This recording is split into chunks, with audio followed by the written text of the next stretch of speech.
ಅಂತರ್ಬಾಹ್ಯಾಂಡಕೋಶಂ ಹರಿತೋಪಲಾಭಂ ತರ್ಕಾಭಯೇತಂ ವಿಧಿಶರ್ವಪೂರ್ವಗೀರ್ವಾಣವಿಜ್ಞಾನದಮಾನತೋऽಸ್ಮಿ ಪ್ರಥಮೋ ಹನುಮಾನ್ ನಾಮ ದ್ವಿತೀಯೋ ಭೀಮಯೇವ ಚ ಪೂರ್ಣಪ್ರಜ್ಞಸ್ತೃತೀಯಸ್ತು ಭಗವತ್ಕಾರ್ಯಸಾಧಕಃ ಬುದ್ಧಿರ್ಬಲಂ ಯಶೋಧೈರ್ಯಂ ನಿರ್ಭಯತ್ವಂ ಅರೋಗತಾ ಅಜಾಡ್ಯಂ ವಾಕ್ಪಟುತ್ವಂಚ ಹನುಮತ್ ಸ್ಮರಣಾದ್ಭವೇತ್ ಪೃಥ್ವೀಮಂಡಲಮಧ್ಯಸ್ಥಾಃ ಪೂರ್ಣಬೋಧಮತಾನುಗಾಃ ವೈಷ್ಣವಾ ವಿಷ್ಣುಹೃದಯಾಃ ತನ್ನಮಸ್ಯೆ ಗುರುನ್ ಮಮ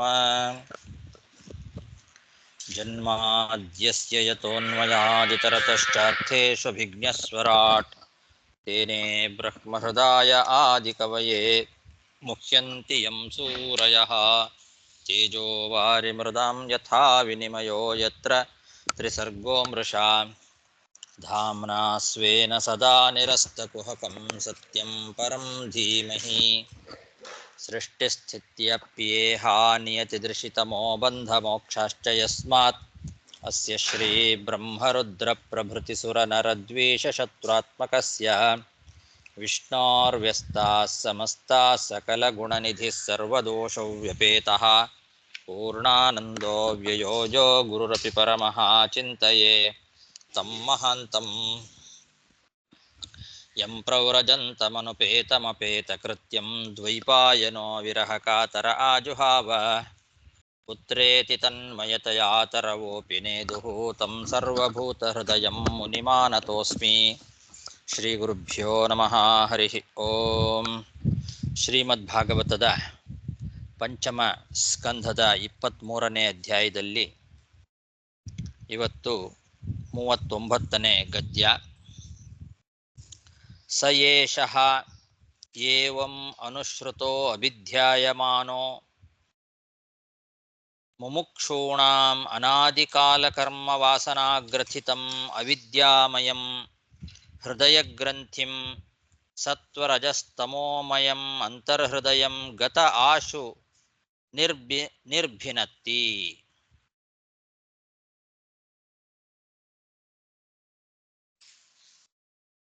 ಅನಂತನ ಉಪಾಸನೆಯನ್ನ ಮುಮುಕ್ಷುಗಳು ಮಾಡ್ತಾರೆ ಅಂತ ಹಿಂದೆ ನಾವು ನೋಡಿದ್ವಿ. ಆ ಅನಂತನ ರೂಪವನ್ನ ವರ್ಣನೆ ಮಾಡಿದರು. ಈ ರೀತಿಯಾಗಿ ಅನಂತನ ರೂಪವನ್ನ ಕೇಳಿ ಧ್ಯಾನವನ್ನ ಮಾಡಿದರೆ ಅವನು ಒಳಗೆ ಹೃದಯದಲ್ಲಿ ಬಂದು ನಿಂತು ಆ ಮುಮುಕ್ಷುಗಳಲ್ಲಿ ಏನೊಂದು ಅಜ್ಞಾನಮಯವಾದ ಸತ್ವರಜಸ್ತಮೋಮಯವಾದ ಅನಾದಿ ಕಾಲದಿಂದ ಇರುವ ಕರ್ಮ ಸಂಸ್ಕಾರದಿಂದ ಕೂಡಿರ್ತಕ್ಕಂತಹ ವಿಷಯ ಪದಾರ್ಥಗಳ ಆಸಕ್ತಿ ಏನಿದೆ ಅದನ್ನ ಕೂಡಲೇ ಪರಿಹಾರ ಮಾಡ್ತಾನೆ ಅಂತ ಹೇಳ್ತಾ ಇದ್ದಾರೆ. ಅನಂತನನ್ನ ಹಿಂದೆ ಹೇಳಿದ ರೀತಿಯಲ್ಲಿ ಧ್ಯಾನ ಮಾಡಬೇಕು. ವೈಜಯಂತಿ ಮಾಲೆಯನ್ನ ಧರಿಸಿದ್ದಾನೆ. ಐರಾವತ ಹೇಗೆ ಬಂಗಾರದ ನಡುಪಟ್ಟಿಯನ್ನು ಧಾರಣೆ ಮಾಡುತ್ತೋ ಆ ರೀತಿ ಆ ವೈಜಯಂತಿ ಮಾಲೆಯಲ್ಲಿ ದುಂಬಿಗಳ ಹಿಂಡುಗಳು ಮಧುರವಾಗಿ ಮತ್ತೇರಿ ಹಾಡ್ತಾ ಇದ್ದಾವೆ. ಆ ಎಳೆ ತುಳಸಿಯ ಸುಗಂಧ ಭರಿತವಾದ ಮಧುರ ರಸವನ್ನು ಉಂಡು ಅಂತಹ ವೈಜಯಂತಿ ಮಾಲೆ ಈ ಅನಂತನ ಕೊರಳಲ್ಲಿ ಇದೆ. ಹಲಾಯುಧದ ತುದಿಯಲ್ಲಿ ತನ್ನ ಸುಂದರವಾದ ತೋಳುಗಳನ್ನು ಇಟ್ಟುಕೊಂಡಿದ್ದಾನೆ. ನೀಲವಸ್ತ್ರವನ್ನು ಉಟ್ಟುಕೊಂಡಿದ್ದಾನೆ. ಏಕಕುಂಡಲವನ್ನು ಧಾರಣೆ ಮಾಡಿದ್ದಾನೆ. ತನ್ನ ಸುಂದರವಾದ ವಚನಾಮೃತದಿಂದ ತನ್ನ ಪಾರ್ಷದರಾದಂತಹ ದೇವಶ್ರೇಷ್ಠರನ್ನ ಆಪ್ಯಾಯನಗೊಳಿಸ್ತಾ ಇದ್ದಾನೆ. ಅವನ ಕಣ್ಣುಗಳು ಸದಾ ಮದಯೇರಿ ಆನಂದದಿಂದ ತುಂಬಿ ವಿಕಾರಗೊಂಡಂತೆ ಇದೆ. ದೇವತೆಗಳು, ಅಸುರರು, ಉರಗರು, ಸಿದ್ಧರು, ಗಂಧರ್ವರು, ವಿದ್ಯಾಧರರು ಎಲ್ಲ ಮುನಿಗಳ ಸಮೂಹ ಈ ಅನಂತನನ್ನ ಧ್ಯಾನ ಮಾಡ್ತಾ ಇದ್ದಾರೆ. ಈ ಅನಂತ ಪ್ರಳಯ ಕಾಲದ ಆ ಸಿಟ್ಟು ಕೋಪದ ವೇಗವನ್ನು ತಡೆಕೊಂಡು ಲೋಕಗಳಿಗೆ ಮಂಗಳವನ್ನು ಉಂಟು ಮಾಡ್ತಾ ಇದ್ದಾನೆ. ಇಷ್ಟಾರ್ಥಗಳನ್ನ ಬಯಸ್ತಕ್ಕಂತಹ ಆ ನಾಗರಾಜ ಕುಮಾರಿಯರು ಅವನ ಸುಂದರವಾದಂತಹ ತೋಳುಗಳಿಗೆ ಅಗರು, ಚಂದನ, ಕುಂಕುಮ ಮೊದಲಾದ ದ್ರವ ಲೇಪಗಳನ್ನು ಮಾಡ್ತಾ ಇದ್ದಾರೆ. ಹಚ್ಚುವಾಗ ಆ ತೋಳುಗಳ ಸ್ಪರ್ಶದಿಂದ ಅವರ ಎದೆ ಕಲುಕ್ತದೆ. ಆ ರಾಜಕುಮಾರಿಯರ ಎದೆಯಲ್ಲಿ ಮನ್ಮಥ ಆವೇಶ ಆಗೋದ್ರಿಂದ ಅವರ ಸುಂದರವಾದ ಮಂದಹಾಸದಿಂದ ಕೂಡಿದ ಮುಖ ಅರಳುತ್ತದೆ. ಆ ಅನಂತನ ಮೇಲಿನ ಅನುರಾಗದಿಂದ ಅವರು ಸುಖ ಪಡ್ತಾರೆ. ಕೆಂಪಾಗಿರ್ತಕ್ಕಂತಹ ಆ ಅನಂತನ ಮದಯೇರಿದ ಕಣ್ಣುಗಳನ್ನು ಮತ್ತು ಅವನ ಮುಖಕಮಲವನ್ನು ನೋಡಿ ನಾಚಿಕೊಳ್ತಾರೆ. ಏಕಾಂತ ಭಕ್ತರು, ಪರಮಭಕ್ತರು, ನಾಗರಾಜರು ಇವರೆಲ್ಲ ಆ ಅನಂತನ ಪಾದಗಳಿಗೆ ನಮಸ್ಕಾರ ಮಾಡ್ತಾರೆ. ನಮಸ್ಕಾರ ಮಾಡುವಾಗ ಆ ಅನಂತನ ಪಾದ ಕಮಲಗಳಲ್ಲಿ ಕೆಂಪಾಗಿ ಹೊಳಿತಾ ಇರತಕ್ಕಂತಹ ನಖರತ್ನ ಮಂಡಲಗಳಲ್ಲಿ ತಮ್ಮ ಮುಖ ಪ್ರತಿಫಲಿಸ್ತೋದನ್ನು ನೋಡ್ತಾರೆ. ಅದರಿಂದ ಮನಸ್ಸಿನಲ್ಲೇ ಆನಂದವನ್ನು ಅನುಭವಿಸ್ತಾರೆ. ಇಂತಹ ಅನಂತ ಪ್ರಳಯ ಕಾಲದಲ್ಲಿ ತಾನು ಕೋಪದಿಂದ ಹುಬ್ಬುಗಳನ್ನು ಚಲನೆ ಮಾಡಿದಾಗ ಆ ಎರಡು ಹುಬ್ಬುಗಳ ಮಧ್ಯದಲ್ಲಿ ಸಂಕರ್ಷಣ ಅನ್ನೋ ಹೆಸರಿನ ರುದ್ರ ಮುಕ್ಕಣ್ಣನಾಗಿ ತ್ರಿಶೂಲವನ್ನು ಹಿಡ್ಕೊಂಡು 11 ರೂಪಗಳಿಂದ ಪ್ರಾದುರ್ಭವಿಸ್ತಾನೆ. 1000 ತಲೆಗಳು ಈ ಅನಂತನಿಗೆ. ಆ 1000 ಹೆಡೆಗಳಲ್ಲಿ ಒಂದೇ ಒಂದು ಹೆಡೆಯಲ್ಲಿ ಇಡೀ ಭೂಮಂಡಲವನ್ನ ಒಂದು ಸಣ್ಣ ಸಾಸಿವೆ ಕಾಳಿನಂತೆ ಅನಾಯಾಸವಾಗಿ ಹೊತ್ತುಕೊಂಡಿದ್ದಾನೆ. ಇಂತಹ ಅನಂತ ಎಲ್ಲ ಜನಗಳಿಗೆ, ಜೀವಿಗಳಿಗೆ ನಾನು, ನನ್ನದು ಎಂಬಂತಹ ಅಭಿಮಾನವನ್ನ, ವಿಷಯ ಪದಾರ್ಥಗಳ ಅಭಿಮಾನವನ್ನ, ಅವುಗಳ ಮೇಲೆ ನಿಕಟವಾದ ಸಂಪರ್ಕವನ್ನ ಅಹಂ ಎಂಬ ನಾಡಿಯಲ್ಲಿ ಇದ್ದು ಉಂಟು ಮಾಡೋದ್ರಿಂದ ಪಂಚರಾತ್ರ ಅಭಿಜ್ಞರು ಇವನನ್ನ ಸಂಕರ್ಷಣ ಅಂತ ಕರೀತಾರೆ. ಇಂತಹ ಅನಂತನ ಒಳಗೆ ವಿಶೇಷವಾಗಿ ಭಗವಂತನ ಸಂಕರ್ಷಣ ರೂಪ ಆವಿಷ್ಟವಾಗಿದೆ. ಆ ಭಗವಂತನ ಸಂಕರ್ಷಣ ರೂಪ ತಮೋಗುಣ ಕಾರ್ಯವಾದಂತಹ ಪ್ರಳಯವನ್ನು ಉಂಟು ಮಾಡುವಂತಹ ರೂಪ. ಆ ರೂಪ, ಸಂಕರ್ಷಣ ರೂಪ ಈ ಅನಂತನ ಒಳಗೆ, ಶೇಷನ ಒಳಗೆ ಆವಿಷ್ಟವಾಗಿದೆ. ಅಂತಹ ಶೇಷದೇವರು ಪಾತಾಳ ಲೋಕಕ್ಕಿಂತಲೂ ಕೂಡ ಕೆಳಗೆ 30,000 ಯೋಜನ ದೂರದಲ್ಲಿ ಇದ್ದಾರೆ ಅಂತ ಇದಿಷ್ಟು ಶೇಷದೇವರ ಚಿಂತನೆ. ಈ ರೀತಿಯಾಗಿ ಯಾರು ಚಿಂತನೆ ಮಾಡ್ತಾರೋ ಅಂತರ್ಥ. ಸಯೇಷಃ ಏವಂ ಅನುಶ್ರುತೋ ಅವಿಧ್ಯಾಯಮಾನಃ. ಈ ರೀತಿಯಲ್ಲಿ ಆ ಅನಂತನನ್ನ ಯಾರು ಧ್ಯಾನ ಮಾಡ್ತಾರೋ, ಅವನ ರೂಪವನ್ನು ಕೇಳಿ ಅಂತಹ ಮನುಷ್ಯರು ತಮ್ಮ ಹೃದಯದಲ್ಲಿ ಅಡಗಿರ್ತಕ್ಕಂತಹ ವಿಷಯಾಭಿಲಾಷೆಯನ್ನ ಕೂಡಲೇ ಕಳ್ಕೊಳ್ತಾರೆ. ಅವನು ನಾಶ ಮಾಡ್ತಾನೆ ಅನಂತ. ಯಾರು ಮುಮುಕ್ಷುಗಳಿದ್ದಾರಲ್ಲ ಅವರಿಗೆ ಅನಾದಿ ಕಾಲದಿಂದಲೂ ಆ ಹೃದಯದಲ್ಲಿ ವಿಷಯ ಪದಾರ್ಥಗಳ ಅಭಿಲಾಷೆ ಅಂತನ್ನೋದು ಅದು ಮನೆ ಮಾಡ್ಕೊಂಡ್ಬಿಟ್ಟಿರ್ತದೆ. ಅದು ಅಜ್ಞಾನಮಯವಾದದ್ದು, ಸತ್ವರಜಸ್ತಮೋಮಯವಾದದ್ದು, ಕರ್ಮ ಸಂಸ್ಕಾರದಿಂದ ಕೂಡಿದ್ದು. ಅಂತಹ ಸತ್ವರಜಸ್ತಮೋಮಯಂ ಅಂತರ್ಹೃದಯಂ ಅನಾದಿಕಾಲ ಕರ್ಮ ವಾಸನಾ ಗ್ರಥಿತಂ ಅವಿದ್ಯಾಮಯಂ. ಅಂತಹ ಒಂದು ಆ ವಿಷಯ ಅಭಿಲಾಷೆ ಏನಿದೆ ಅದನ್ನ ಆಶು ನಿರ್ಭಿನತ್ತಿ, ಕೂಡಲೇ ನಾಶ ಮಾಡ್ತಾನೆ. ಯಯೇಷಃ ಏವಂ ಅನುಶ್ರುತೋ ಅವಿಧ್ಯಾಯಮಾನೋ ಮುಮುಕ್ಷೂಣಾಂ ಅನಾದಿಕಾಲ ಕರ್ಮ ವಾಸನಾಗ್ರಥಿತಂ ಅವಿದ್ಯಾಮಯಂ ಹೃದಯ ಗ್ರಂಥಿಂ ಸತ್ವರಜಸ್ತಮೋಮಯಂ ಅಂತರ್ಹೃದಯಂ ಗತ ಆಶು ನಿರ್ಭಿನತ್ತಿ. ಇಲ್ಲಿ ಒಂದು ಅಪರೋಕ್ಷ ಜ್ಞಾನಂ ದದಾತಿನ ತಗೋಬೇಕಾ? ಯಾಕಂದ್ರೆ ಅನಾದಿ ಕರ್ಮ ನಾಶ ಆಗತ್ತೆ ಅಂದ್ರೆ ಹೌದು, ಅದು ಅಪರೋಕ್ಷ ಜ್ಞಾನಂ ದದಾತಿನ ತಗೋಬೇಕಾ ಇಲ್ಲಿ? ಹೌದು, ಅದೇ ಅರ್ಥ. ಅನಾದಿ ಕರ್ಮವನ್ನ ನಾಶ ಮಾಡ್ತಾ, ಅನಾದಿ ಕರ್ಮದಿಂದ ಉಂಟಾದಂಥದ್ದು ವಿಷಯಾಭಿಲಾಷೆ, ಅದನ್ನ ನಾಶ ಮಾಡ್ತಾನೆ ಅಂತಂದ್ರೆ ಭಗವಂತನ ಅಪರೋಕ್ಷವನ್ನ ತಂದು ಕೊಡ್ತಾನೆ ಅಂತಾನೆ ಅರ್ಥ. ತಸ್ಯಾನುಭಾವಂ ಇಮಂ ಭಗವಾನ್ ಸ್ವಯಂಭುವೋ ನಾರದಃ ಸಹ ತುಂಬುರುಣ ಸಭಾಯಾಂ ಬ್ರಹ್ಮಣಃ ಸಂಶ್ಲೋಕಯಾಮಾಸ.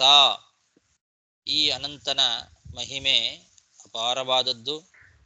ಅಂತಹ ಮಹಿಮೆಯನ್ನ ಬ್ರಹ್ಮದೇವರ ಮಕ್ಕಳಾದಂತಹ ಭಗವಾನ್ ನಾರದ ಮುನಿಗಳು ತುಂಬುರುವಿನ ಜೊತೆಯಲ್ಲಿ ಬ್ರಹ್ಮದೇವರ ಸಭೆಯಲ್ಲಿ ಅದನ್ನು ಶ್ಲೋಕಬದ್ಧವಾಗಿ ಹಾಡಿದ್ದಾರೆ. ನಾರದರು ತುಂಬುರು ಋಷಿಗಳ ಜೊತೆಯಲ್ಲಿ ಬ್ರಹ್ಮದೇವರ ಸಭೆಯಲ್ಲಿ ಗಾನ ಮಾಡಿದ್ದಾರೆ ಅನಂತನ ಬಗ್ಗೆ. ಈ ಅನಂತನ ಮಹಿಮೆಯನ್ನು ಹೊಗಳುವಂತಹ ಶ್ಲೋಕಬದ್ಧವಾದ ಸ್ತೋತ್ರ ನಾರದ ಮಹರ್ಷಿಗಳು ಮಾಡಿದ್ದು ತುಂಬುರುಗಳ ಜೊತೆಯಲ್ಲಿ, ಎಲ್ಲಿ? ಬ್ರಹ್ಮದೇವರ ಸಭೆಯಲ್ಲಿ.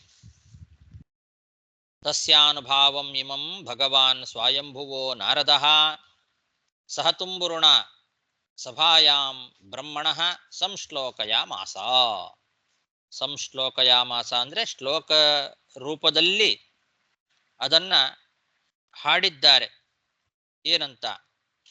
ಉತ್ಪತ್ತಿ ಸ್ಥಿತಿ ಲಯ ಹೇತವೋಸ್ಯ ಕಲ್ಪಾಃ ಸತ್ವಾದ್ಯಾ ಪ್ರಕೃತಿ ಗುಣಾಯ ದೀಕ್ಷಯಾಸನ್ ಯದ್ರೂಪಂ ಧ್ರುವಮಕೃತಂ ಯದೇಕಮಾತ್ಮನ್ ನಾನಾಧಾತ್ ಕಥಮುಹ ವೇದ ತಸ್ಯ ವರ್ತ್ಮ. ಬ್ರಹ್ಮದೇವರ ಮಕ್ಕಳಾದಂತಹ ನಾರದ ಮಹರ್ಷಿಗಳು ಬ್ರಹ್ಮದೇವರ ಸಭೆಯಲ್ಲಿ ಮಾಡಿರ್ತಕ್ಕಂತಹ ಸ್ತೋತ್ರ ತುಂಬುರುಗಳ ಜೊತೆಯಲ್ಲಿ ಅನಂತನ ಸ್ತೋತ್ರ ಇದು. ಇಲ್ಲಿ ಹಿಂದೆ ಹೇಳಿದಂತೆ ನಾವು ಅನಂತ ಅಂದ್ರೆ ಶೇಷ, ಆ ಶೇಷನ ಅಂತರ್ಯಾಮಿಯಾದ ಸಂಕರ್ಷಣ ರೂಪಿಯಾದ ಭಗವಂತ, ಇಬ್ಬರನ್ನು ಕೂಡ ಒಟ್ಟೊಟ್ಟಿಗೆ ಸ್ತೋತ್ರ ಮಾಡ್ತಾ ಇದ್ದಾರೆ. ಮಿಶ್ರ ಸ್ತುತಿ ಅಂತ ಇಟ್ಟುಕೊಳ್ಬೇಕು. ಈ ರೀತಿ ಮಿಶ್ರ ಸ್ತುತಿಯಲ್ಲಿ ಭಗವಂತನ ಸ್ತೋತ್ರವನ್ನ ಜೊತೆಯಲ್ಲಿ ಅನಂತನ ಸ್ತೋತ್ರವನ್ನ ಮಾಡಿದ್ದಾರೆ ನಾರದ ಮಹರ್ಷಿಗಳು ಅಂತ ಇಟ್ಟುಕೊಳ್ಳೋಣ. ಉತ್ಪತ್ತಿ ಸ್ಥಿತಿ ಲಯ ಹೇತವಃ. ಈ ಜಗತ್ತಿನ ಉತ್ಪತ್ತಿ ಸ್ಥಿತಿ ಲಯ ಮೊದಲಾದ ಇವುಗಳಿಗೆಲ್ಲ ಕಾರಣಗಳಾಗಿರ್ತಕ್ಕಂಥದ್ದು ಯಾವುದು? ಸತ್ವ, ರಜಸ್ಸು, ತಮಸ್ಸು ಎಂಬಂತಹ ಪ್ರಕೃತಿಯ ಗುಣಗಳು. ಆ ಗುಣಗಳು ಈ ಶೇಷನ ಮತ್ತು ಶೇಷಾಂತರ್ಯಾಮಿ ಆಗಿರ್ತಕ್ಕಂತಹ ಸಂಕರ್ಷಣನ ಕೃಪಾವಲೋಕನ ಬಲದಿಂದ ತಮ್ಮ ತಮ್ಮ ಕಾರ್ಯಗಳಲ್ಲಿ ತೊಡಗಿದ್ದಾವೆ. ಆ ಕಾರ್ಯಗಳನ್ನು ಮಾಡಲಿಕ್ಕೆ ಸಮರ್ಥಗಳಾಗಿದ್ದಾವೆ. ಶೇಷಾಂತರ್ಯಾಮಿಯಾದ ಸಂಕರ್ಷಣನ ಸ್ತೋತ್ರ ಅಂತ ಇಟ್ಟುಕೊಳ್ಬೇಕಿದು. ಶೇಷಾಂತರ್ಯಾಮಿಯಾದ ಸಂಕರ್ಷಣನ ಅನುಗ್ರಹ ಇಲ್ಲ ಅಂತಾಗಿದ್ರೆ ಈ ಜಗತ್ತಿನ ಉತ್ಪತ್ತಿ ಸ್ಥಿತಿ ಲಯಗಳಿಗೆ ಕಾರಣವಾದಂತಹ ಪ್ರಕೃತಿ ತನ್ನ ಆ ಒಂದು ಕೆಲಸವನ್ನ ಮಾಡಲಿಕ್ಕೆ ಸಾಧ್ಯ ಆಗ್ತಾ ಇರಲಿಲ್ಲ ಅಂತ ಅರ್ಥ. ಉತ್ಪತ್ತಿ ಸ್ಥಿತಿ ಲಯ ಹೇತವಃ, ಉತ್ಪತ್ತಿ ಸ್ಥಿತಿ ಲಯ ಮೊದಲಾದ ಈ ಜಗತ್ತಿನ ಕ್ರಿಯೆಗಳಿಗೆ ಕಾರಣವಾಗಿರ್ತಕ್ಕಂಥದ್ದು ಸತ್ವರಜಸ್ತಮೋ ಗುಣಗಳಿಂದ ತುಂಬಿರ್ತಕ್ಕಂತಹ ಪ್ರಕೃತಿಯ ಗುಣ ಇದು. ಸತ್ವಾದ್ಯ ಪ್ರಕೃತಿ ಗುಣಾಹ.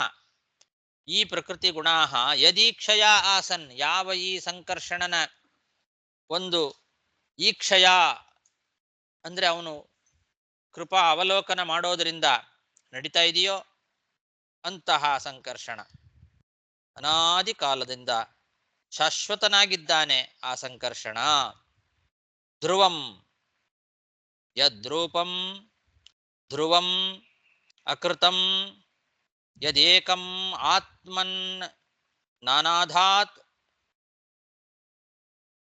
ಈ ಸಂಕರ್ಷಣ ಅವನು ಶಾಶ್ವತ, ಅನಾದಿ. ಅವನು ಭಿನ್ನ ಭಿನ್ನವಾದ ಸ್ಥಾನಗಳಲ್ಲಿ ಅನೇಕ ಕಡೆಯಲ್ಲಿ ಇದ್ದರೂ ಕೂಡ ತಾನು ಮಾತ್ರ ಭಿನ್ನ ಭಿನ್ನನಾಗದೆ ಒಂದೇ ಆಗಿದ್ದಾನೆ. ಏಕಂ ಅಂದ್ರೆ ಹಾಗರ್ಥ. ಯದ್ ಏಕಂ, ಅವನೊಬ್ಬನೇ, ಆದರೆ ಅನೇಕ ಸ್ಥಾನಗಳಲ್ಲಿ ಇದ್ದಾನೆ. ಭಿನ್ನ ಭಿನ್ನವಾದ ಸ್ಥಾನಗಳಲ್ಲಿ ಇದ್ದಾನೆ, ಆದರೆ ಅವನು ಮಾತ್ರ ಏಕಂ, ಒಬ್ಬನೇ.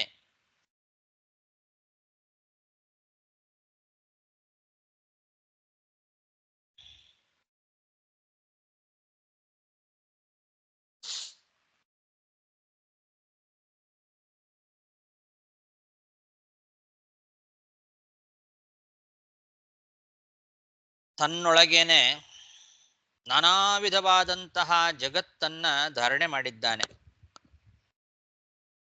ಬೇರೆ ಬೇರೆ ಆಧಾರವನ್ನ ಆಶ್ರಯಿಸದೆ ತಾನು ಈ ಜಗತ್ತನ್ನ ತನ್ನೊಳಗೇನೆ ಧಾರಣೆ ಮಾಡಿದ್ದಾನೆ. ತಾನು ಮತ್ತೊಂದು ಕಡೆಗೆ ಆಶ್ರಯಿಸಿಲ್ಲ, ತಾನು ಯಾರನ್ನೂ ಆಶ್ರಯಿಸಿಲ್ಲ, ಆದರೆ ತನ್ನೊಳಗೆ ಎಲ್ಲವನ್ನೂ ಇಟ್ಟುಕೊಂಡಿದ್ದಾನೆ.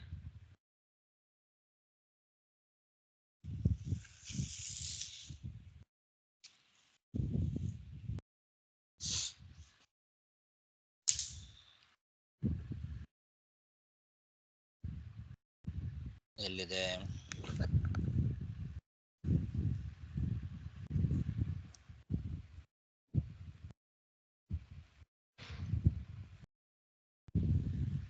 ಅಕೃತಂ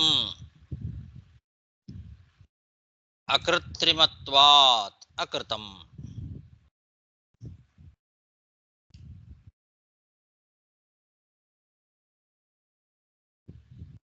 ಧ್ರುವಂ ಶಶ್ವತ ಏಕಪ್ರಕಾರಂ ಕುತಃ ಅಕೃತಂ ಅಕೃತ್ರಿಮತ್ವಾತ್.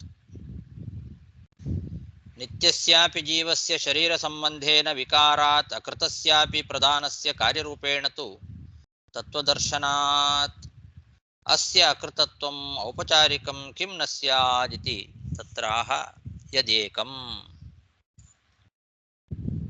ಯದೇಕಂ ಕೇವಲಂ ಕಾರ್ಯಾತ್ಮನಾ ತತ್ಸಂಗೇನ ವಾ ವಿಕಾರಿ ನ ಭವತಿ ಸತ್ಯತ್ಯಚ್ಚ ಅಭವತ್ ಇತಿ ಶ್ರುತೇಃ.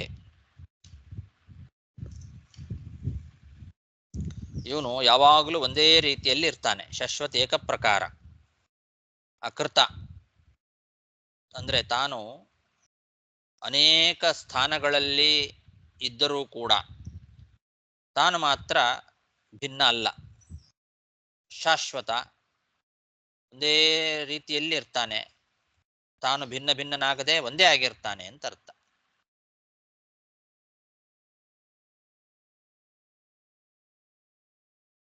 ಜಗತ್ತು ನಾನಾ ವಿಧವಾಗಿದೆ.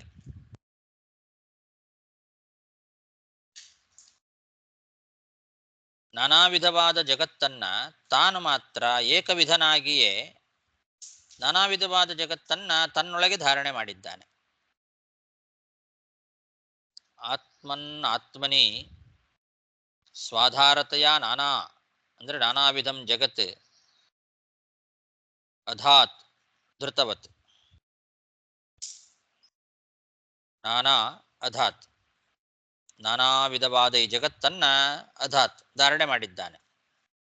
ಅಧಾತ್ ಅಂದ್ರೆ ಧೃತವತ್ ಅಂತ ಅರ್ಥ, ಧಾರಣೆ ಮಾಡಿದ್ದಾನೆ. ದಧಾರ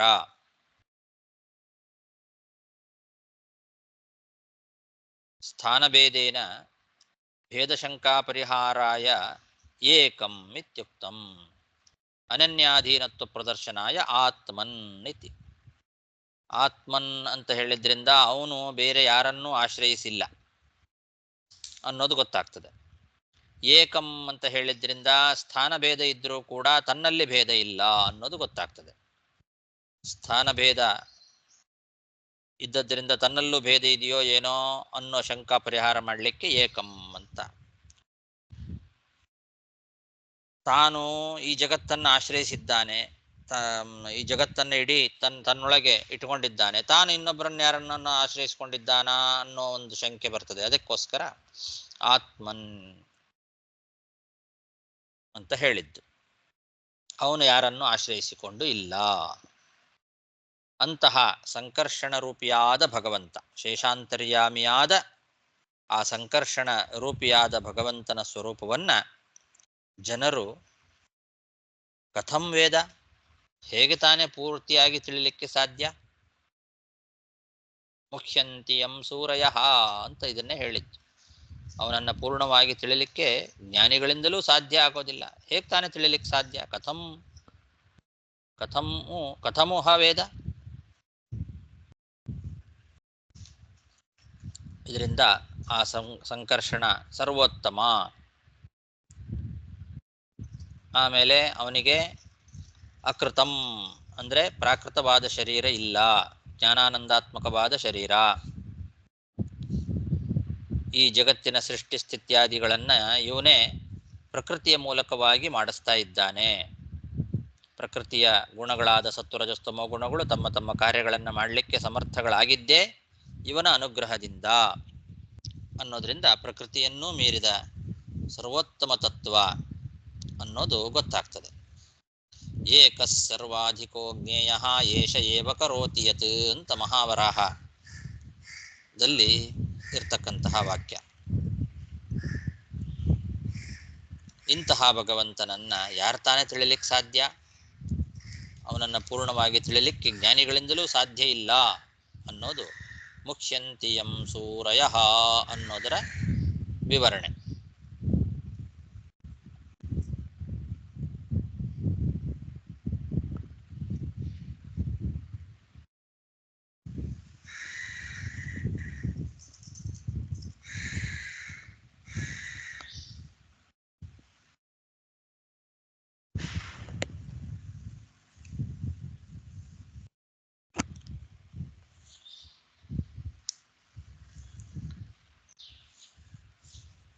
ಇಲ್ಲಿ ಸಂಕರ್ಷಣ ರೂಪಿಯಾದ ಭಗವಂತನ ಸ್ತೋತ್ರ ಅಂತ ಇಟ್ಟುಕೊಳ್ಬೇಕು. ಇದುವರೆಗೆ ಅನಂತನ ಸ್ತೋತ್ರವನ್ನು ಮಾಡ್ತಾ ಬಂದರು, ಅಂದರೆ ಶೇಷನ ಸ್ತೋತ್ರ.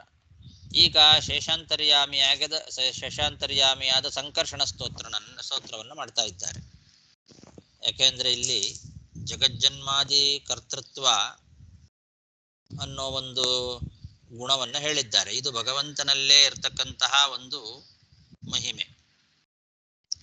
ಭಗವಂತನನ್ನ ಬಿಟ್ಟರೆ ಬೇರೆ ಇನ್ಯಾರಲ್ಲೂ ಕೂಡ ಈ ಲಕ್ಷಣ ಬರೋದಿಲ್ಲ. ಜಗಜ್ಜನ್ಮಾದಿ ಕರ್ತೃತ್ವ ಅದಲ್ಲೂ ಕೂಡ ಪರ್ಟಿಕ್ಯುಲರ್ ಆಗಿ ಇಲ್ಲಿ ಏನು ಹೇಳಿದ್ದಾರೆ, ಪ್ರಕೃತಿಯ ಗುಣಗಳು ಸತ್ವರಜಸ್ತಮೋ ಗುಣಗಳು ನಿನ್ನ ಅನುಗ್ರಹದಿಂದಲೇನೆ ಅವು ತಮ್ಮ ತಮ್ಮ ಕೆಲಸಗಳನ್ನು ಮಾಡ್ತಾ ಇದ್ದಾವೆ, ಸಮರ್ಥಗಳಾಗಿದ್ದಾವೆ ಅಂತ ಹೇಳಿದ್ರಿಂದ ಇದು ಶೇಷದೇವರಲ್ಲಿ ಬರ್ಲಿಕ್ಕೆ ಸಾಧ್ಯ ಇಲ್ಲ. ಶೇಷ ಪ್ರಕೃತಿಗಿಂತಲೂ ಕೆಳಗಿನವನು. ಪ್ರಕೃತಿಯ ನಿಯಾಮಕಳಾಗಿರ್ತಕ್ಕಂಥವಳು, ಸತ್ವರಜಸ್ತಮೋ ಗುಣ ನಿಯಾಮಕಳಾಗಿರ್ತಕ್ಕಂಥವಳು ಮಹಾಲಕ್ಷ್ಮೀ ದೇವಿ. ಅವಳ ಆ ಗುಣಗಳನ್ನ, ಆ ಸತ್ವರಜಸ್ತಮೋ ಗುಣಗಳನ್ನ ಜಗತ್ತಿನ ಸೃಷ್ಟಿಸ್ಥಿತ್ಯಾದಿಗಳಲ್ಲಿ ತೊಡಗುವಂತೆ ಮಾಡುವವನು ಶೇಷ ಅಲ್ಲ. ಹಾಗಾಗಿ ಇದು ಶೇಷನಿಗೆ ಹೇಗೆ ಬರುತ್ತೆ ಅನ್ನೋ ಪ್ರಶ್ನೆ ಬರ್ತದೆ. ಅದಕ್ಕೆ ಸಮಾಧಾನವನ್ನ ಮಧ್ವಾಚಾರ್ಯರು ಹಿಂದೆ ಬಂದದ್ದನ್ನೇ ಮತ್ತೊಂದು ಸಲ ನಮಗೆ ನೆನಪು ಮಾಡಿಕೊಟ್ಟು ಇಲ್ಲಿ ತಿಳಿಸಿಕೊಡ್ತಾ ಇದ್ದಾರೆ. ಇಳಾವೃತಸ್ಥ ಸ್ತುತಿವತ್ ಪಾತಾಳ ಮೂಲಸ್ಥ ಸ್ತುತಿ ಯೋಜನೀಯ ಅನಂತ ವಿಷಯ ಅಂತ ಹೇಳಿದ್ದಾರೆ. ಹಿಂದೆ ಇಳಾವೃತ ಖಂಡದಲ್ಲಿ ರುದ್ರದೇವರ ಸ್ತೋತ್ರವನ್ನು ಮಾಡುವಾಗ ಅಲ್ಲಿ ಹೇಗೆ ನಾವು ರುದ್ರದೇವರು ಮತ್ತು ರುದ್ರದೇವರ ಅಂತರ್ಯಾಮಿಯಾದ ಭಗವಂತ ಇಬ್ಬರ ಸ್ತೋತ್ರವೂ ಹೌದು, ಇದು ಮಿಶ್ರ ಸ್ತುತಿ ಅಂತ ಇಟ್ಟುಕೊಂಡು ಕೂಡಿಸಿದ್ವಿ. ಕೇವಲ ರುದ್ರದೇವರ ಸ್ತೋತ್ರ ಅಲ್ಲ ಇದು. ಕೆಲವು ರುದ್ರದೇವರಲ್ಲಿ ಇಲ್ಲದೇ ಇರತಕ್ಕಂತಹ ಗುಣಗಳು ಇಲ್ಲಿ ಹೇಳಿದ್ದಾರೆ. ಅದು ಆದ್ರಿಂದ ರುದ್ರದೇವರ ಅಂತರ್ಯಾಮಿಯಾದ ಭಗವಂತನ ಸ್ತೋತ್ರ ಅಂತ. ಅದೇ ರೀತಿ ಇಲ್ಲಿಯೂ ಕೂಡ ಅದು ಭಗವಂತನ ಸ್ತೋತ್ರ ಆಗಿತ್ತೇ ಹೊರತು ರುದ್ರದೇವರ ಸ್ತೋತ್ರ ಆಗಿರಲಿಲ್ಲ. ಮತ್ತೆ ಕೇವಲ ಭಗವಂತನ ಸ್ತೋತ್ರವೂ ಅಂತನೂ ಇಟ್ಟುಕೊಳ್ಳೋದಲ್ಲ, ಶೇಷದೇವರ ಸ್ತೋತ್ರವನ್ನೂ ಮಾಡ್ತಾ ಇದ್ದಾರೆ. ಆ ಶೇಷದೇವರು ಮತ್ತು ಶೇಷಾಂತರ್ಯಾಮಿಯಾದ ಭಗವಂತನ ಸ್ತೋತ್ರ ಎರಡೂ ಆಗಿತ್ತು. ಅಲ್ಲಿ ಹಿಂದನೂ ಹಾಗೆ ಆಗಿತ್ತು, ಇಲ್ಲೂ ಕೂಡ ಹಾಗೆ. ಇದನ್ನು ಮಿಶ್ರ ಸ್ತುತಿ ಅಂತ ಕರೀತಾರೆ. ಅಂದ್ರೆ ಮುಖ್ಯವಾಗಿ ಅಂತರ್ಯಾಮಿಯಾದ ಭಗವಂತನ ಸ್ತೋತ್ರ, ಅಮುಖ್ಯವಾಗಿ ಶೇಷದೇವರ ಸ್ತೋತ್ರ. ಅಲ್ಲಿ ರುದ್ರದೇವರು ಮಾಡಿದ್ದು ಹಾಗೆ, ಇಲ್ಲೂ ಕೂಡ ಹಾಗೆ ತಿಳ್ಕೊಳ್ಬೇಕು. ಭಗವಂತನಿಗೆ ಹೇಳುವಂತಹ ಜಗಜ್ಜನ್ಮಾದಿ ಕಾರಣತ್ವವನ್ನ ಶೇಷದೇವರಲ್ಲಿ ಪೂರ್ಣವಾಗಿ ಕೂಡಿಸ್ಲಿಕ್ಕೆ ಬರದೇ ಇದ್ರೂ ಕೂಡ ಸ್ವಲ್ಪ ಮಟ್ಟಿಗೆ ಕೂಡಿಸ್ಬೋದು, ಅಮುಖ್ಯವಾಗಿ ಕೂಡಿಸ್ಬೇಕು ಶೇಷನಲ್ಲಿಯೂ ಕೂಡ.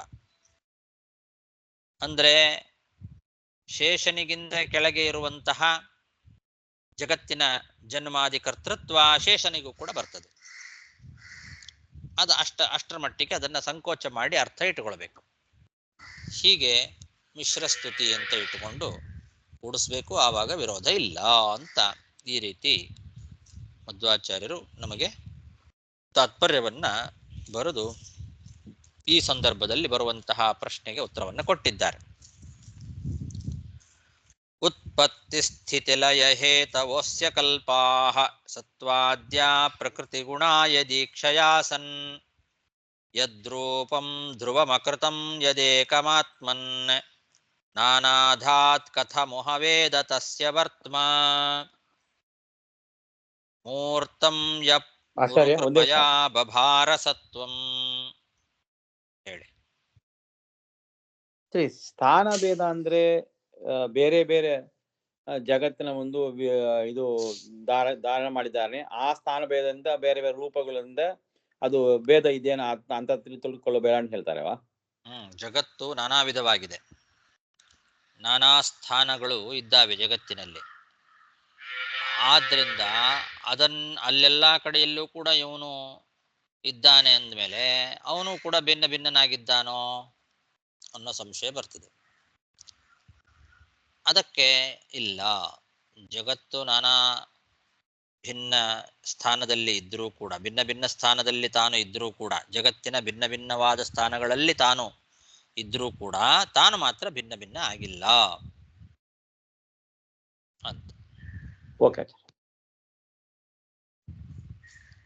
ಇಲ್ಲಿ ಜಗತ್ತನ್ನ ತಾನು ಧಾರಣೆ ಮಾಡಿದ್ದಾನೆ ಮತ್ತು ಜಗತ್ತಿನ ಒಳಗೂ ತಾನು ಇದ್ದಾನೆ, ಎರಡೂ ಇಟ್ಟುಕೊಳ್ಬೇಕು.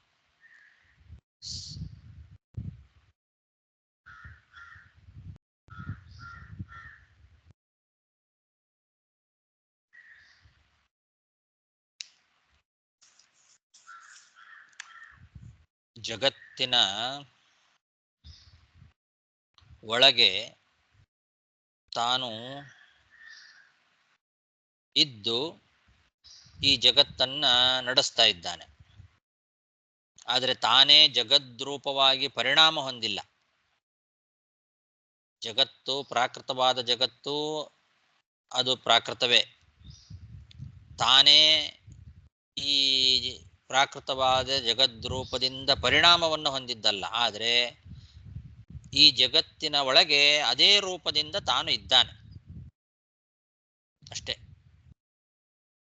ತಾನು ಯಾವಾಗಲೂ ಏಕವಿಧವಾಗಿಯೇ ಇರ್ತಾನೆ, ಅಪ್ರಾಕೃತನಾಗಿಯೇ ಜ್ಞಾನಾನಂದಮಯನಾಗಿಯೇ ಇರ್ತಾನೆ.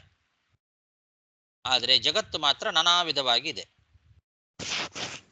ಸ್ವ ಆಧಾರತೆಯ ನಾನಾವಿಧಂ ಜಗದಧಾತ್ ಧೃತವಾನ್ ನತು ತದ್ರೂಪತ್ವೇನ ಯವುತ್ರಿಧಾತು ಪೃಥಿವೀ ಮುತದ್ಯಾಂ ಇತಿ ಶ್ರುತೇಃ.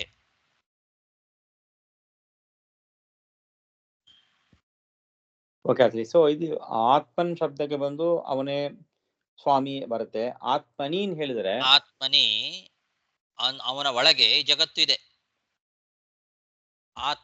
ಅವನ ಒಳಗೆ ಈ ಜಗತ್ತು ನಿಂತಿದೆ ಅಂತ ಅರ್ಥ. ಅಂದ್ರೆ ಜಗತ್ತಿಗೆ ಆಧಾರ ಅವನು, ಜಗತ್ತಿಗೆ ಆಧಾರನೂ ಅವನು. ಅಂತಹ ಜಗತ್ತಿನಲ್ಲಿ, ನಾನಾ ವಿಧವಾದ ಜಗತ್ತಿನಲ್ಲಿ ತಾನು ಇದ್ದಾನೆ. ತನ್ನ ಒಳಗೆ ನಾನಾ ವಿಧವಾದ ಜಗತ್ತನ್ನು ಧಾರಣೆ ಮಾಡಿದ್ದಾನೆ. ನಾನಾ ವಿಧವಾದ ಜಗತ್ತನ್ನು ಧಾರಣೆ ಮಾಡಿ ಆ ಜಗತ್ತಿನ ಒಳಗೆ ತಾನು ಒಂದೊಂದು ರೂಪದಿಂದ ಇದ್ರೂ ಕೂಡ ತಾನು ಮಾತ್ರ ಭಿನ್ನ ಭಿನ್ನ ಅಲ್ಲ, ಏಕರೂಪನೇ ಆಗಿದ್ದಾನೆ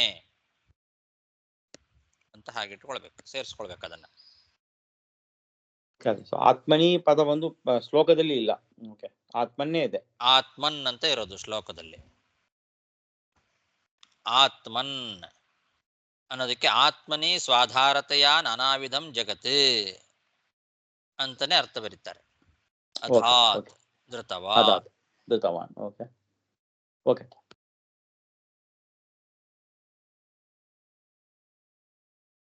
ಆತ್ಮನ್, ಇವರು ಯಾದವಾರ್ಯರು, ಆತ್ಮನ್ ಆತ್ಮನಿ ಸ್ವಾಧಾರತೆಯ ನಾನಾವಿಧಂ ಜಗತ್ ಅಧಾತ್ ಧೃತವತ್, ಇಬ್ರು ಹಾಗೆ ಬರೀತಾರೆ. ಯಾದವಾರ್ಯರು 90% ವಿಜಯಧ್ವಜರು ಬರೆದದ್ದನ್ನೇ ಬರೀತಾರೆ. ನಾವು ಇದುವರೆಗೂ ನೋಡಿದ ಎಲ್ಲ ಶ್ಲೋಕಗಳಲ್ಲಿಯೂ ಕೂಡ ಯಾದವಾರ್ಯರ ವ್ಯಾಖ್ಯಾನ ಸಾಧಾರಣವಾಗಿ 90% ವಿಜಯಧ್ವಜ ತೀರ್ಥರು ಏನು ಯಾವ ವಾಕ್ಯಗಳನ್ನು ಯಾವ ಪದಗಳನ್ನು ಬಳಸಿದ್ದಾರೋ ಅದೇ ಪದಗಳನ್ನು ಹಾಗೇ ಬಳಸಿಯೇ ವ್ಯಾಖ್ಯಾನ ಮಾಡಿದ್ದಾರೆ. ಕೆಲವನ್ನ ಸ್ವಲ್ಪ ಇನ್ನೂ ವಿಸ್ತಾರವಾಗಿ ಬಿಡಿಸಿದ್ದಾರೆ. ಅದಕ್ಕಿಂತ ಸ್ವಲ್ಪ ವಿಸ್ತಾರವಾಗಿ ನಮ್ಮ ಮಟ್ಟಕ್ಕೆ ಇಳಿದು ಸ್ವಲ್ಪ ನಮಗೆ ಅರ್ಥ ಆಗುವ ಹಾಗೆ ಇನ್ನೂ ಸ್ವಲ್ಪ ಜಾಸ್ತಿ ಬಿಡಿಸಿದ್ದಾರೆ ಕೆಲವು ವಿಷಯಗಳನ್ನು ಯಾದವಾರ್ಯರು. ಉಳಿದದ್ದೆಲ್ಲ ಸೇಮ್ ಇದು ವಿಜಯಧ್ವಜ ತೀರ್ಥರದ್ದೇ ವಾಕ್ಯಗಳು.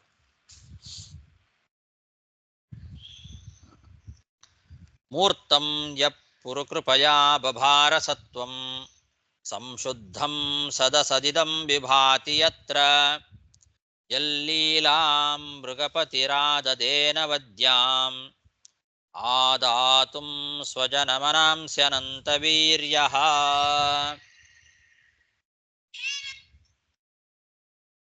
ಭಗವಂತ ಅವನನ್ನ ಯಾರೂ ಕೂಡ ಪೂರ್ಣವಾಗಿ ತಿಳಿಲಿಕ್ಕೆ ಸಾಧ್ಯ ಇಲ್ಲ. ಆದರೂ ಕೂಡ ಮುಮುಕ್ಷುಗಳ ಮೇಲಿನ ಕರುಣೆಯಿಂದ ಅವರಿಗೆ ತಿಳಿಲಿಕ್ಕೆ ಸಾಧ್ಯವಾಗುವಂತಹ ಸಣ್ಣ ಆಕಾರದಲ್ಲಿ ಪ್ರಕಟ ಆಗ್ತಾನೆ. ಅವನ ರೂಪವನ್ನ ಅವನ ಮಹಿಮೆಗಳನ್ನ ಪೂರ್ಣವಾಗಿ ತಿಳಿಲಿಕ್ಕೆ ಯಾರಿಂದಲೂ ಸಾಧ್ಯ ಇಲ್ಲ. ಹಾಗಂದ ಮಾತ್ರಕ್ಕೆ ಅವನು ಪೂರ್ಣ ಅಮೇಯನೇ ಅಲ್ಲ. ಯಾರಿಗೂ ಅವನು ಅವ್ಯಕ್ತನೇ ಅಲ್ಲ, ಪೂರ್ಣ ಅವ್ಯಕ್ತ ಅಲ್ಲ, ಪೂರ್ಣ ಅಮೇಯ ಅಲ್ಲ. ತಿಳ್ಕೊಳ್ಳಿಕ್ಕೆ ಸಾಧ್ಯ ಇಲ್ಲ ಅಂತಾದರೆ ಮತ್ತೆ ಮೋಕ್ಷ ಪಡೆಯೋದು ಹೇಗೆ ನಾವು? ಅದಕ್ಕೆ ನಮ್ಮಂತಹ ಮುಮುಕ್ಷುಗಳ ಮೇಲಿನ ಅಪಾರವಾದ ಕರುಣೆ ಅವನಿಗೆ. ಆ ಮುಮುಕ್ಷುಗಳ ಮೇಲಿನ ಅಪಾರವಾದ ಕರುಣೆಯಿಂದ ನಮ್ಮ ಬುದ್ಧಿಮಟ್ಟಕ್ಕೆ ತಿಳಿಲಿಕ್ಕೆ ಯೋಗ್ಯವಾದ ರೀತಿಯಲ್ಲಿ ತಾನು ಸಣ್ಣ ಆಕಾರದಲ್ಲಿ ಪ್ರಕಟ ಆಗ್ತಾನೆ. ಆದರೆ ಆ ಸಣ್ಣ ಆಕಾರದಲ್ಲಿ ಪ್ರಕಟನಾದ ಅಂತ ಹೇಳಿ ಆ ರೂಪ ಬೇರೆ, ಮೂಲ ರೂಪ ಬೇರೆ, ಮೂಲ ರೂಪ ಮಾತ್ರ ಜ್ಞಾನಾನಂದಾತ್ಮಕವಾದದ್ದು ಇದು ಅಲ್ಲ ಅಂತ ತಿಳ್ಕೊಳ್ಬಾರದು. ಈ ಮೂಲ ರೂಪ ಮತ್ತು ಅವತಾರ ರೂಪ, ನಮಗೆ ಪ್ರಕಟವಾದ ರೂಪ, ಎಲ್ಲ ರೂಪಗಳು ಕೂಡ ಜ್ಞಾನ ಬಲ ಸ್ವರೂಪವಾದದ್ದೇ, ನಿರ್ಮಲವಾದದ್ದೇ, ಅಪ್ರಾಕೃತವಾದದ್ದೇ. ಮೂಲ ರೂಪದಂತೆಯೇ ಈ ರೂಪವೂ ಕೂಡ. ಹೇಗೆ ಮೂಲ ರೂಪದಲ್ಲಿ ಕಾರ್ಯಕಾರಣಾತ್ಮಕವಾದ ಈ ಇಡೀ ಪ್ರಪಂಚ ಅಡಗಿದೆಯೋ ಹಾಗೆ ಈ ರೂಪದಲ್ಲಿಯೂ ಕೂಡ ಈ ಇಡೀ ಪ್ರಪಂಚ ಅಡಗಿದೆ.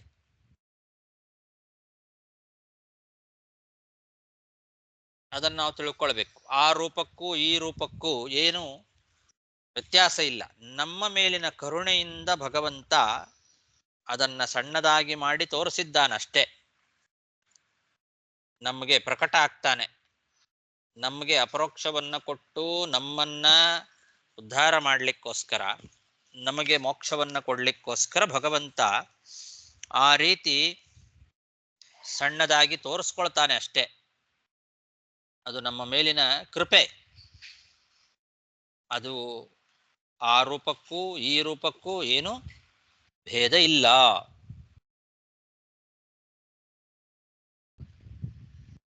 ಮೂರ್ತಂ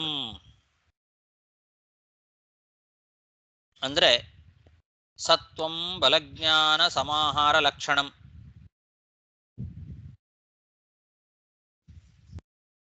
ಬಲಸ್ವರೂಪ, ಜ್ಞಾನಸ್ವರೂಪ ಅದು ರೂಪ. ಆದ್ರಿಂದಲೇ ಸಂಶುದ್ಧಂ, ಲೋಕದೃಷ್ಟಿಯಿಂದ ಮೂರ್ತಂ, ಪರಿಮಿತಿ ಉಳ್ಳದ್ದು.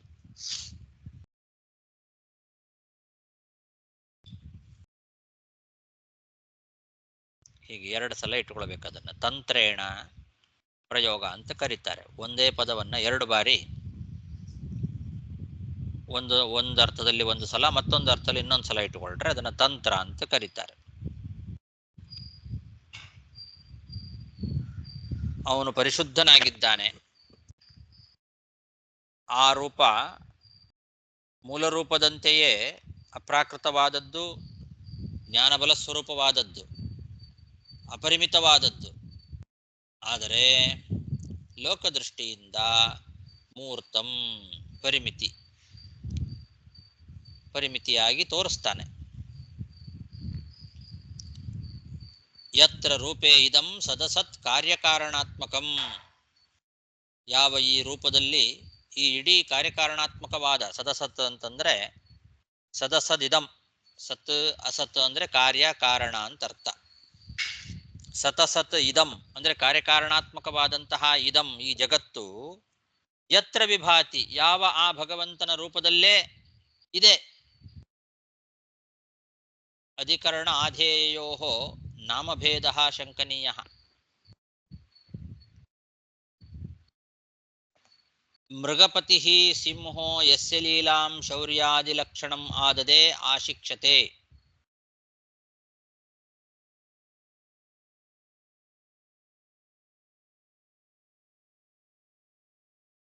ಸಿಂಹದಂತಹ ಪರಾಕ್ರಮ, ನಿರ್ದುಷ್ಟವಾದಂತಹ ಸಿಂಹದಂತಹ ವೀರ್ಯ ಪರಾಕ್ರಮದ ಲೀಲೆಯನ್ನ ಆ ಸರ್ವಶಕ್ತನಾದಂತಹ ಭಗವಂತ ತೋರಿಸ್ತಾನೆ. ಸ್ವಜನ ಮನಾಂಸಿ ಅನಂತ ವೀರ್ಯ. ಮೃಗಪತಿ ಅಂದ್ರೆ ಸಿಂಹ, ಮೃಗಗಳಿಗೆಲ್ಲ ಪತಿ ಸಿಂಹ. ಆ ಸಿಂಹದಂತೆ ತನ್ನ ವೀರ್ಯ ಪರಾಕ್ರಮಗಳು ಲೀಲೆ ಶೌರ್ಯಾದಿ ಲಕ್ಷಣಂ ಆದದೆ.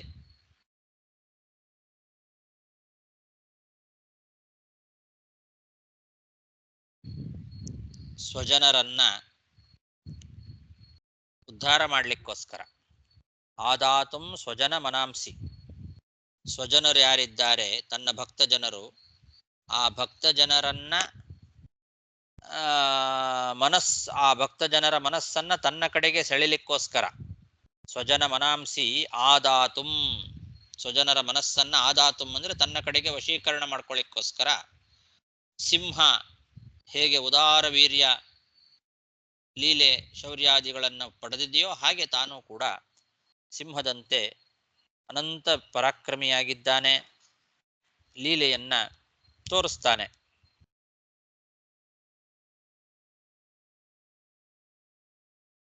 ಇದೆಲ್ಲ ಸಜ್ಜನರ ಮೇಲೆ ತನ್ನ ಭಕ್ತರ ಮೇಲೆ ಪುರುಕೃಪಯ ಅಪಾರವಾದ ಕರುಣೆಯಿಂದ ತೋರಿಸ್ಕೊಳ್ತಾನೆ.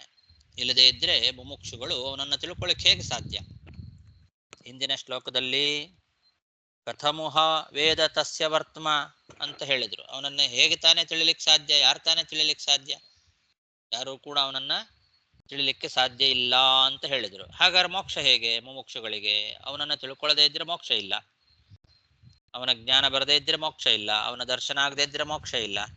ಅವನನ್ನು ತಿಳ್ಕೊಳ್ಳಿಕ್ ಸಾಧ್ಯ ಇಲ್ಲ ಅಂತಾದ್ರೆ ಹಾಗಾದ್ರೆ ಮುಮುಕ್ಷುಗಳ ಗತಿ ಏನು ಅನ್ನೋ ಪ್ರಶ್ನೆಗೆ ಇಲ್ಲಿ ಉತ್ತರ ಕೊಟ್ಟ ಹಾಗಾಯ್ತು.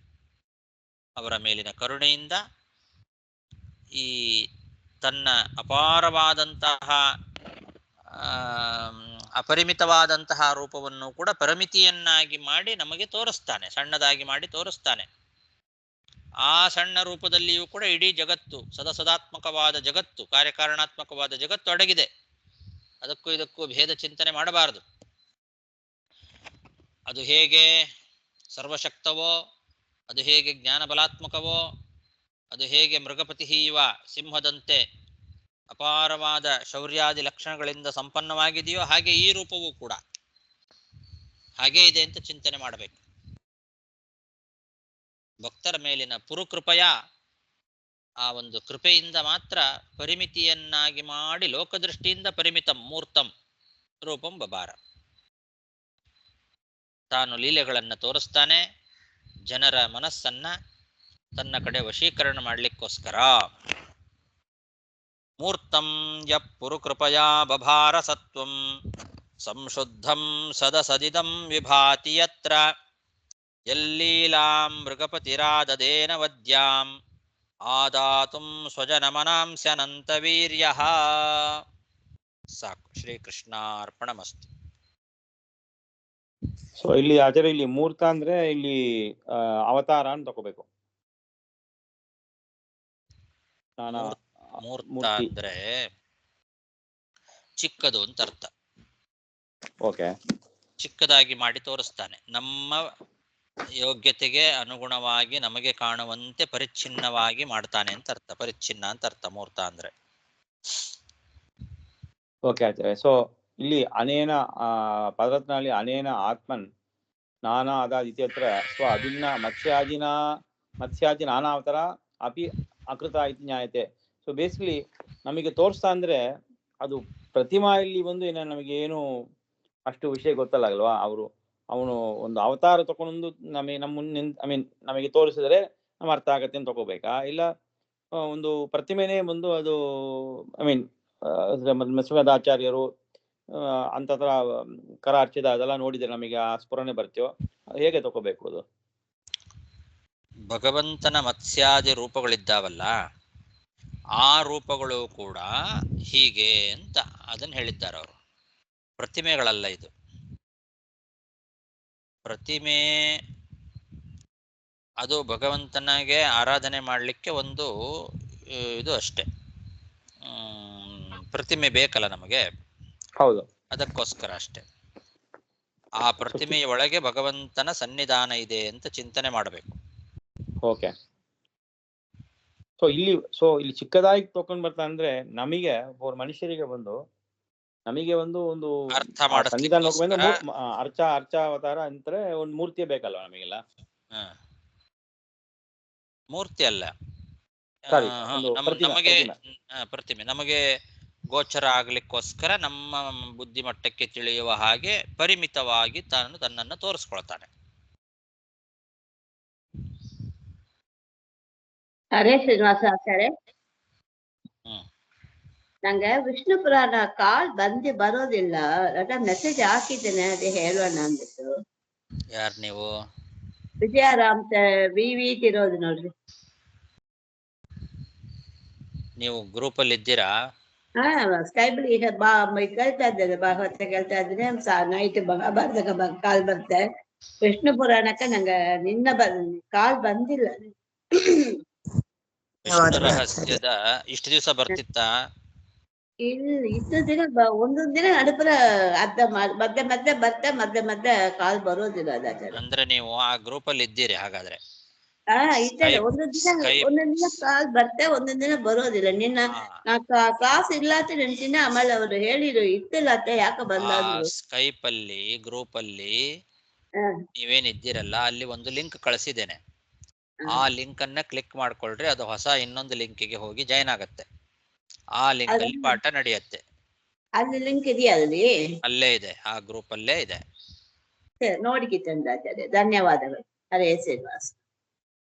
ನಮಸ್ಕಾರ ಗುರುಗಳ. ಆಚಾರ್ಯ, ನನಗೊಂದು 2 ಪ್ರಶ್ನೆ ಆಚಾರ್ಯ. ಈ ಇದ್ರಲ್ಲಿ ಬಂದು ಶಬ್ದ ಸಂಬೋಧನೆ ಬಂದು ಸಪ್ತಮಿಲಿ ಹೆಂಗೆ ತಗೊಂತಾರ? ಅದು ಹೆಂಗೆ ಹಂಗ ತಗೊಂಬಂದ ರೂಲ್ಸ್ ಇದೆಯಾ? ಆ ತರ ಗ್ರಾಮರ್ ರೂಲ್ಸ್ ಏನು? ಇನ್ನೊಂದ್ಸಲ. ಆತ್ಮನ್ ಬದು ಸಂಬೋಧನೆ, ರೈಟ್? ಆತ್ಮನಿನ್ ತಗೊಂತಾರ. ಆತ್ಮನಿನ್ ಬದು ಸಪ್ತಮಿ ವಿಭಕ್ತಿ ಇಲ್ವಾ?